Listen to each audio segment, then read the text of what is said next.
Mr. Shriver, there are several political people in the South who are interested in the presidency for '76, as you well know. I wondered if you could assess Governor Wallace's and Governor Carter's presidential outlook, as you see it.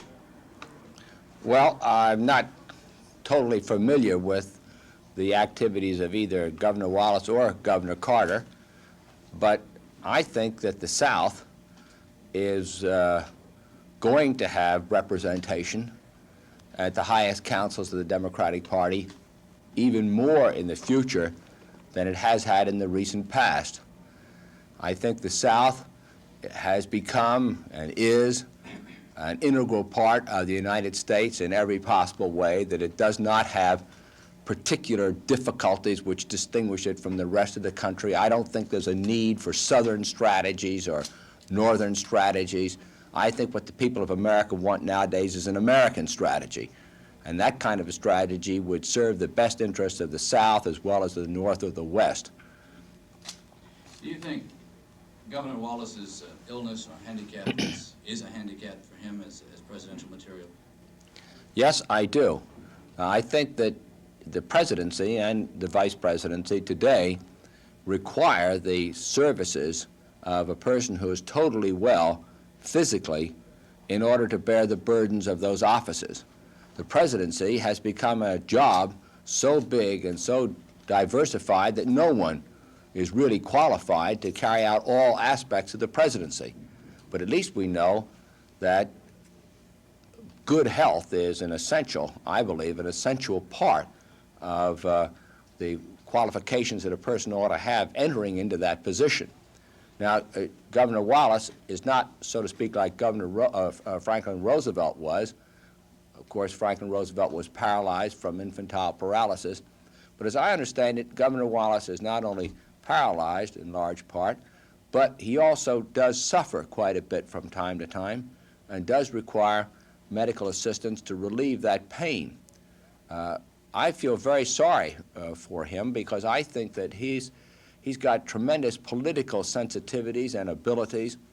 His capacity for evaluating what the people are interested in or worried about is very, very high. And consequently, I think regardless of whether he's a candidate for president or vice president, that he will be listened to and should be listened to get his opinion about the problems our country faces. So when I say that I think his health would militate against him being president. Chicago, I don't know how accurate they are, but I understand some reports. Mayor Daley is thinking about possibly nominating you as president. Is that true? And do you have aspirations? Well, the report from Chicago is true. Yesterday in Chicago, Mayor Daley was quoted in the newspaper there as saying that he thought I would be the best nominee of the Democratic Party in 1976. Permit me to say that I was totally surprised by that announcement. I was in Chicago to speak to a meeting of the Chicago Commission on Human Relations. I had not had any conversations with Mayor Daley for 6 months or more. I had no idea that he was about to select me or put me at the top of his list of potential candidates. But inasmuch as he's a politician of great experience and success and of considerable political power and judgment, there is definitely no single strong candidate.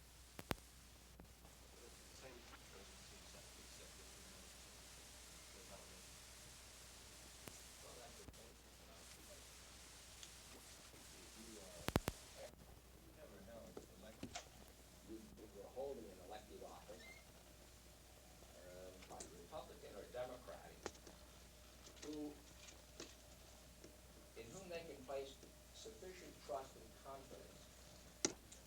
But it's possible that someone who has not been required to do that, I think that the nation as a nation has become important to the average voter than the interests of the South. I don't think the South needs a Southern strategy like Nixon was coming up with. I think that any